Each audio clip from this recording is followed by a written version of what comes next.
প্রিয় শিক্ষার্থী, আসসালামু আলাইকুম। এখন আমরা সপ্তম শ্রেণীর বিজ্ঞান ক্লাস করব। পঞ্চম অধ্যায়ের পরিপাকতন্ত্র ও রক্ত সংবহনতন্ত্র। প্রিয় শিক্ষার্থীবৃন্দ, আমাদের প্রথমেই আমরা জেনে নেব পরিপাক কী এবং পরিপাকতন্ত্র কী। পরিপাক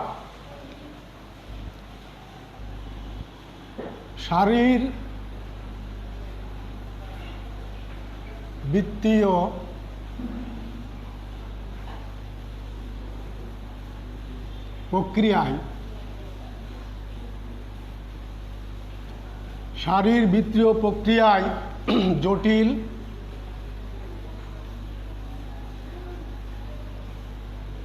অদ্রবণীয়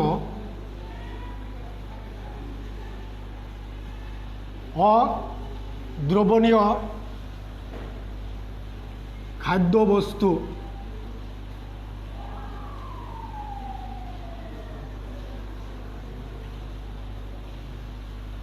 এনজাইমের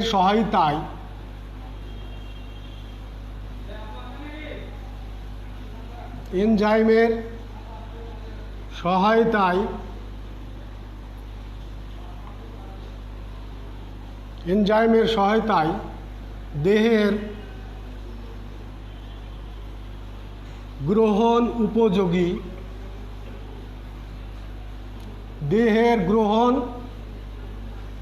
উপযোগী দ্রবণীয় তরল ও সরল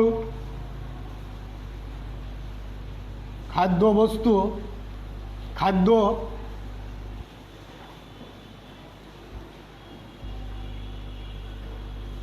উপাদানে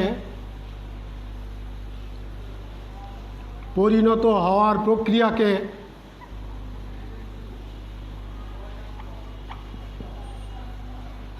প্রক্রিয়াকে পরিপাক বলে।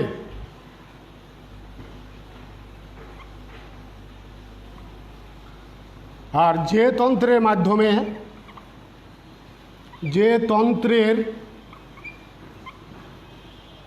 মাধ্যমে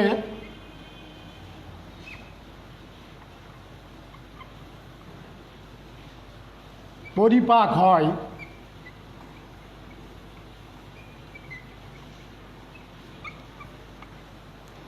তাকে পরিপাকতন্ত্র বলে।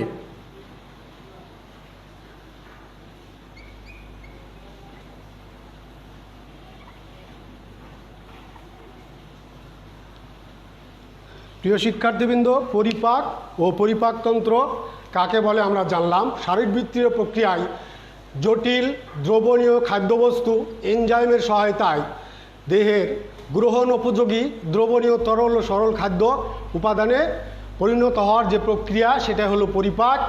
আর যে তন্ত্রের মাধ্যমে পরিপাক হয় তাকে আমরা পরিপাকতন্ত্র বলি। এবার আমরা জানব যে রক্ত সংবহনতন্ত্র কাকে বলে।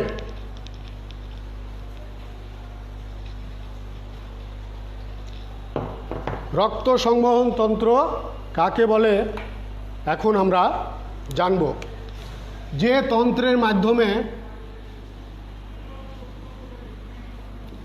তন্ত্রের মাধ্যমে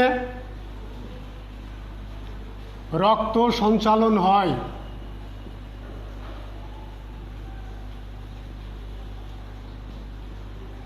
তাকে রক্ত সংবহন তন্ত্র বলে। প্রিয় শিক্ষার্থীবৃন্দ, আজ আমরা পরিপাকতন্ত্র পড়ব। তার আগে তোমাদের আমি একটা ছবি দেখাই। এই ছবিতে পরিপাকতন্ত্রের অঙ্গগুলা কোনটা কিভাবে আছে, কোথায় আছে দেখাই। এটা হচ্ছে মুখ গহ্বর, এটা অন্ননালী, এটা হচ্ছে পিত্তথলি, এটা হচ্ছে যকৃত, এটা ডায়াফ্রাম, এটা হচ্ছে পাকস্থলী, এটা হচ্ছে অগ্নাশয়, এটা হচ্ছে কোলন, এটা ইলিয়াম, এটা মলাশয় বা পায়ুছিদ্র, এটা অ্যাপেন্ডিক্স, এটা হচ্ছে বৃহদন্ত্র, এটা সিকাম, এটা ডিওডিয়াম, এটা পিত্তনালী। এই হলো পরিপাক তন্ত্রের যেই অঙ্গগুলা, যার মাধ্যমে পরিপাক কাজ সম্পূর্ণ হয়।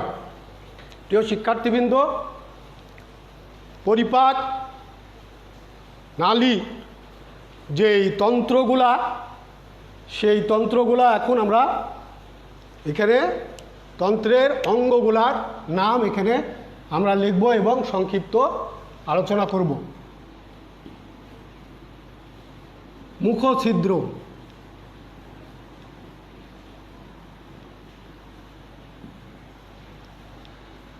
এই মুখছিদ্র এটা আমাদের প্রথম অঙ্গ, এটাই আমাদের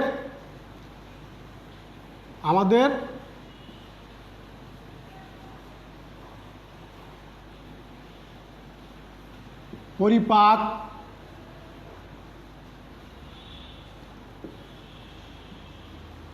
তন্ত্র বা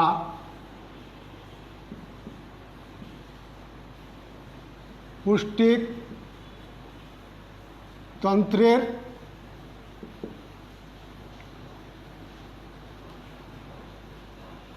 শুরু। এখানে উপরে নিচে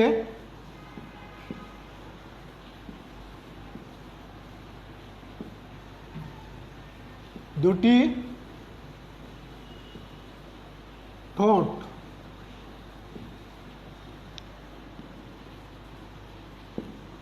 উপরে নিচে দুটি ঠোঁট আছে, এর মাধ্যমেই খাদ্যদ্রব্য পৌঁছায়। এবার আসি মুখ গহ্বর।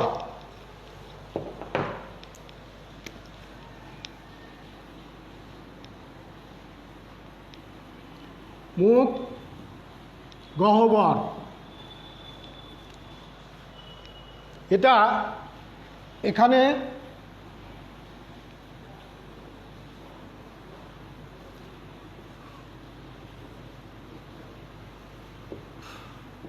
দাঁত,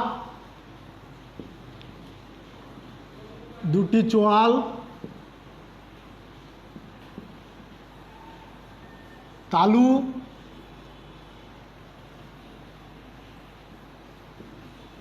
জিহ্বা ও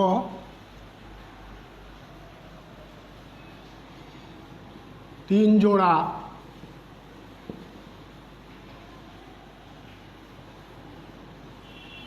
লালা গ্রন্থি। প্রিয় শিক্ষার্থীবৃন্দ, আমাদের 32টি স্থায়ী দাঁত।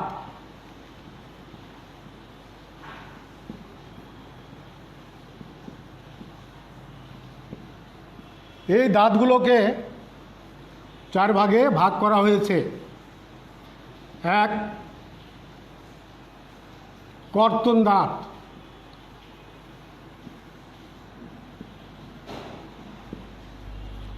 ছেদন দাঁত,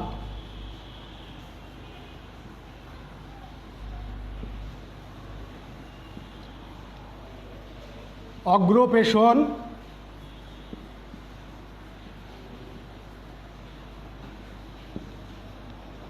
পেশন।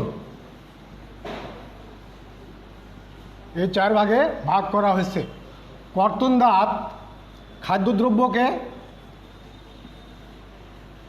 খাদ্যকে ছোট ছোট ছোট ছোট করে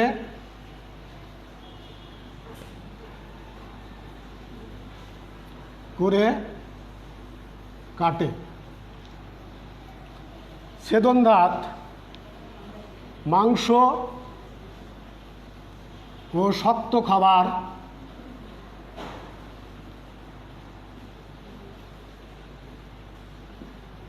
ছিঁড়ে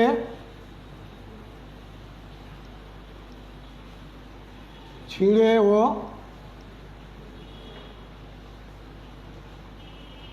কাটে। অগ্রপেশন, এটা চর্বণ ও পেশনের কাজ করে। পেশন দাঁত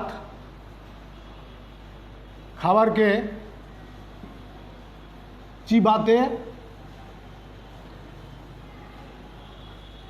চিবাতে ও পিষতে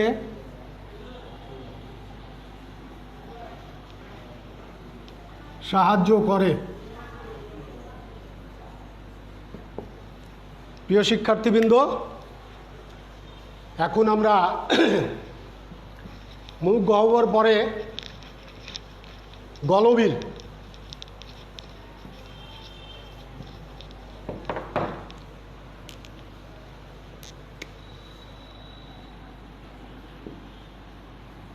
গলবিল মুখ গহ্বরের পরেই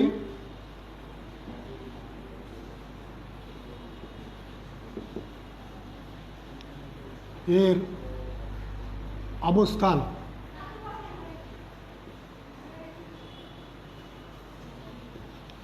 মুখ গহ্বরের পরে এর অবস্থান।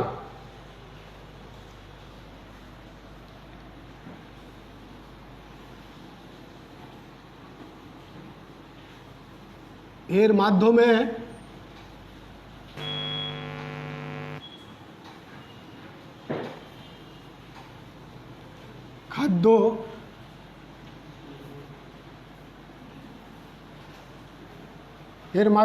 খাদ্য গহ্বর থেকে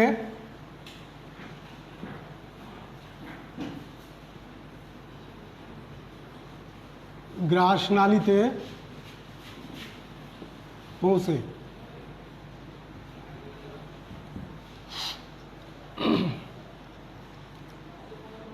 4 নম্বর অন্ননালী।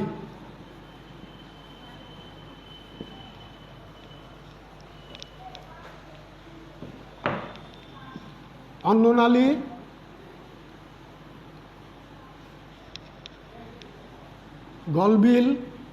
গলবিল ও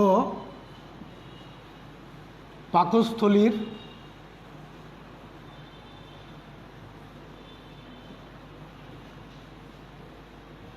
মাঝে অবস্থান।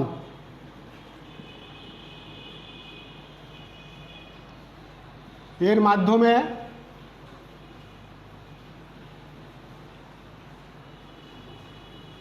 খাদ্য গলবিল থেকে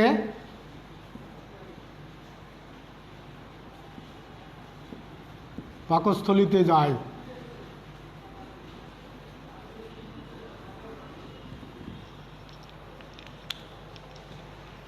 প্রিয় শিক্ষার্থীবৃন্দ, আমরা গলবিল এবং অন্ননালী সম্বন্ধে জানলাম। এবার পাকস্থলী।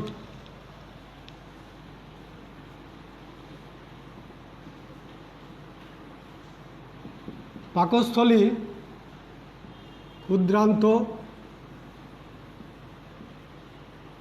ক্ষুদ্রান্ত্র ও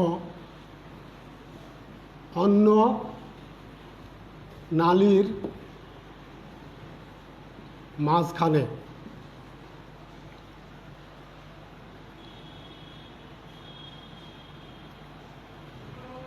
গলবিল ও অন্ন নালীর অন্ন নালীর ক্রম সংকোচনের ফলে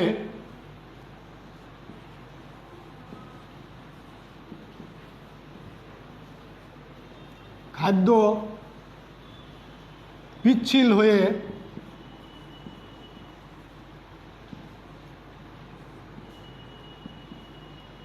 পাকস্থলীতে জমা হয়।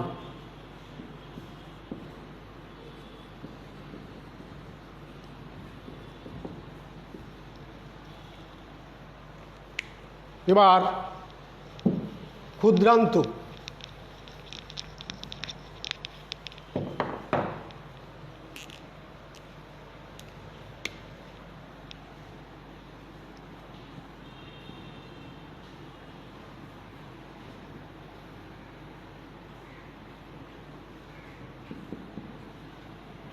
এটা পাকস্থলীর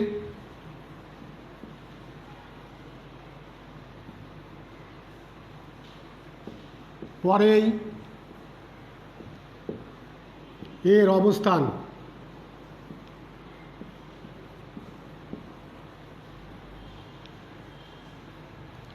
এটা একটা লম্বা গ্রন্থি। এটাকে তিন ভাগে ভাগ করা যায়।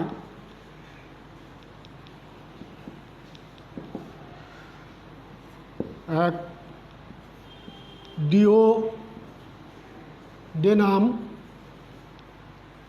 দুই জেজুনাম,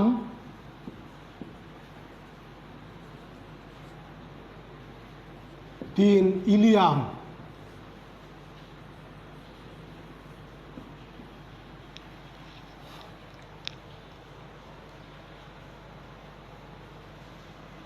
এবার আসি বৃহদন্ত্র।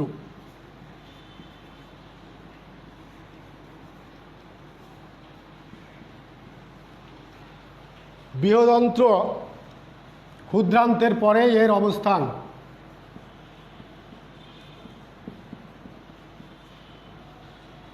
পরেই এর অবস্থান।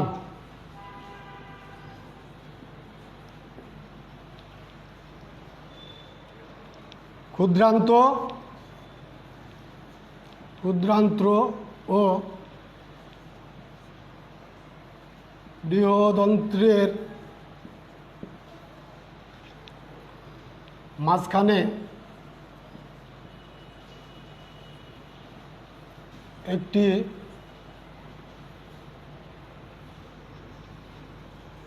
ভাল্ব বা কপাটিকা থাকে।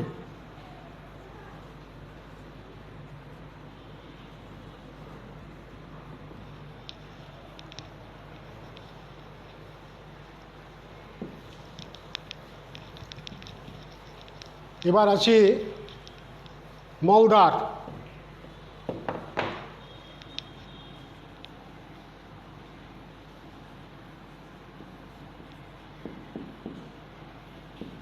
এটাই শেষ।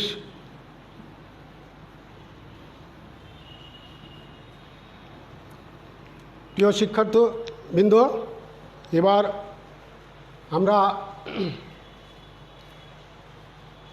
পৌষ্টিকতন্ত্রের যেই তন্ত্রের যে অঙ্গগুলা ছিল সেগুলো 8টা অঙ্গের নাম আমরা এখানে জানলাম এবং কিছু তথ্য এখান থেকে জানলাম।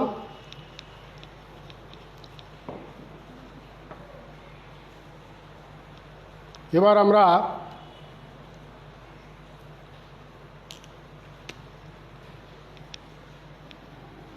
পরিপাক গ্রন্থির কাজ কি? পরিপাক গ্রন্থির কাজ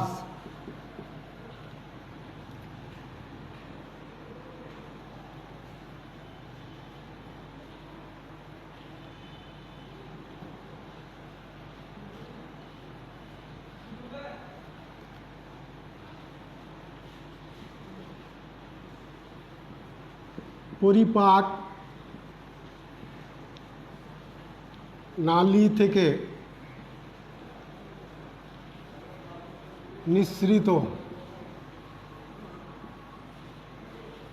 যে রস হজমে সাহায্য করে তাকে পরিপাক গ্রন্থি বলি।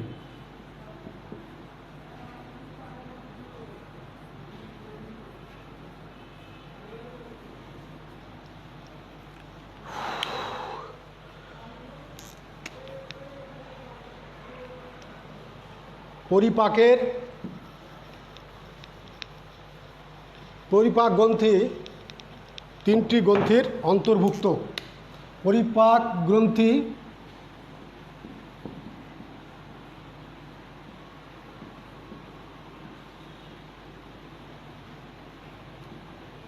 তিনটি গ্রন্থির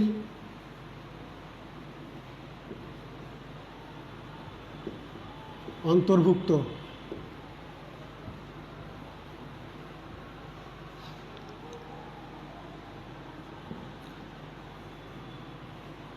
লালা গ্রন্থি, যকৃত, অগ্ন্যাশয়।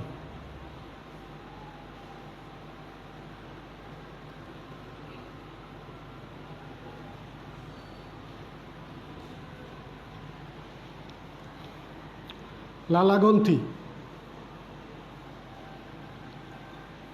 লালা গ্রন্থিতে এনজাইম ও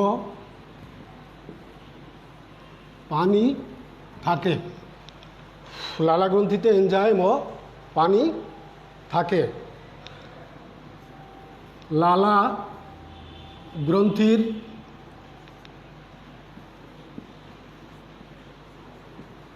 এনজাইমের নাম টায়ালিন।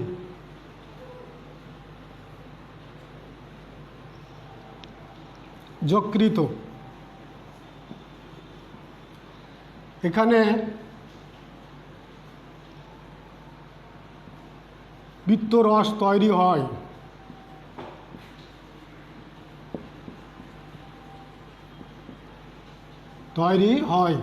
যা স্নেহ জাতীয় খাদ্য হজম করে।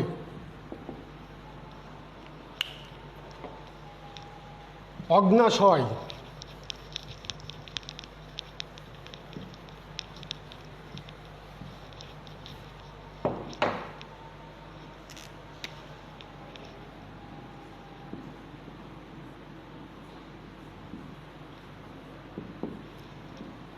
এখানে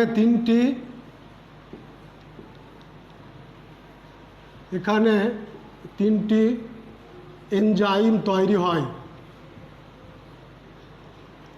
এখানে তিনটি এনজাইম তৈরি হয়। এক,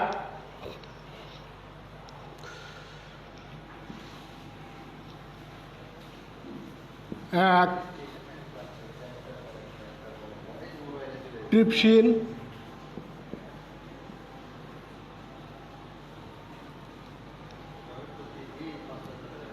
অ্যামাইলেজ,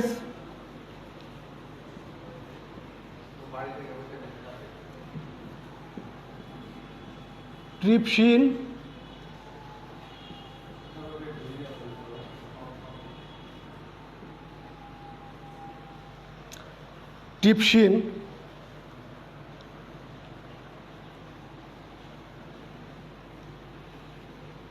ও কাইমোট্রিপসিন।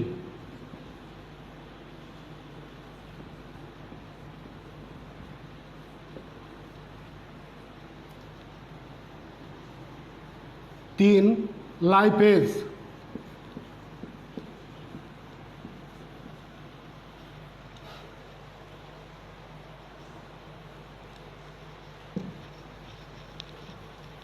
ট্রিপসিন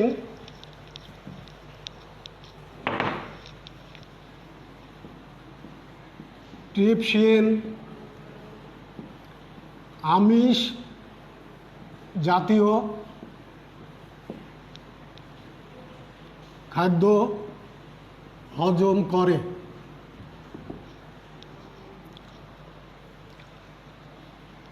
ট্রিপসিন আমিষ জাতীয় খাদ্য হজম করে। লাইপেজ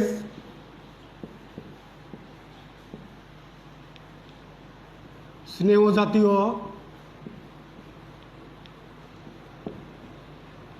খাদ্য হজম করে। অ্যামাইলেজ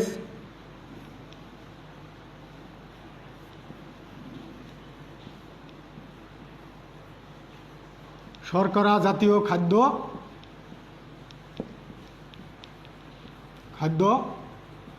হজম করে।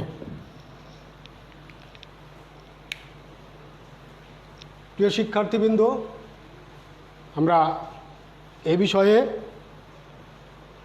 জানলাম।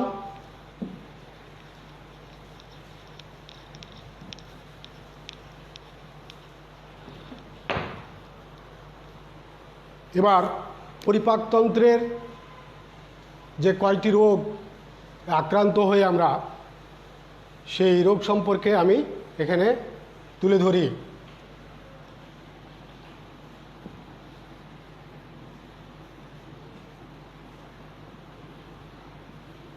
গ্যাস্ট্রাইটিস,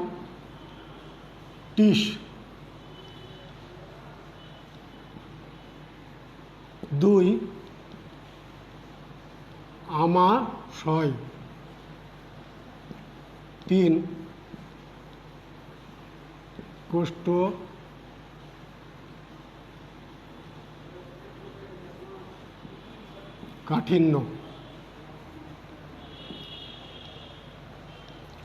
আমাশা দুইভাবে আক্রান্ত হয়।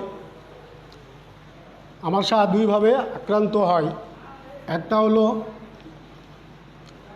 একটা হলো অ্যামিবিক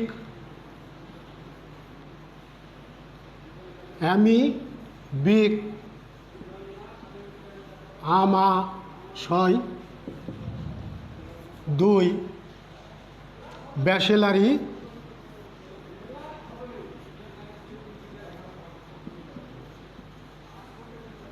আমাশয়।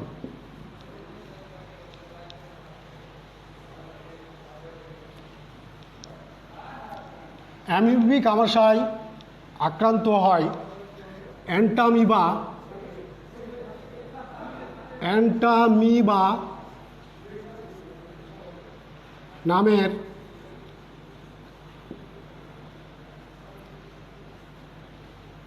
ছোট্ট প্রাণী দেহে প্রবেশ করলে।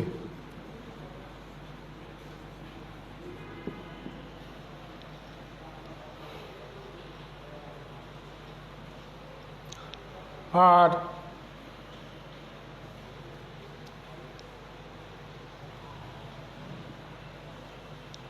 ব্যাসিলারি সিগেলা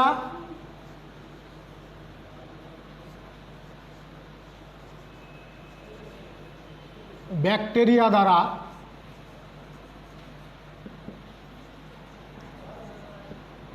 আক্রান্ত হলে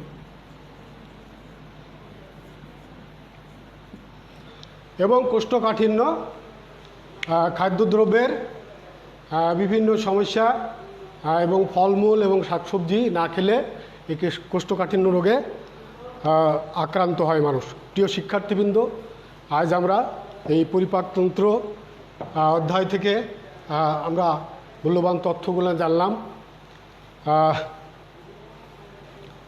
এই অধ্যায়ের আলোকে আমি একটি সৃজনশীল প্রশ্ন তোমাদের দিব এবং শীটে সেই প্রশ্ন এবং উত্তর আছে।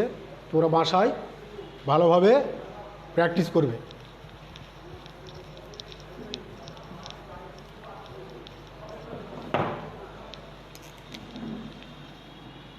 পঞ্চম অধ্যায়ের 2 নম্বর সৃজনশীল প্রশ্ন। এটাই তোমাদের বাড়ির কাজ থাকলো। তোমরা সে শিট দেখে হোক আর যেভাবে হোক এটা ভালোভাবে প্রিপারেশন নিবা এবং ভালোভাবে পড়াশোনা করবা, শরীরের প্রতি তোমরা যত্ন রাখবা এবং আমরা যে তোমাদের জন্যে যে ক্লাস নিচ্ছি প্রতিটি ক্লাসে মনোযোগ সহকারে তোমরা প্র্যাকটিস করবা। আজ এখানেই তোমাদের সকলকেই ধন্যবাদ জানিয়ে আজকের ক্লাস এখানেই সমাপ্তি ঘোষণা করছি। প্রিয় শিক্ষার্থীবৃন্দ, তোমরা সবাই ভালো থাকো, সুখে থাকো, আনন্দেই থাকো। ধন্যবাদ।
রান্না হয়ে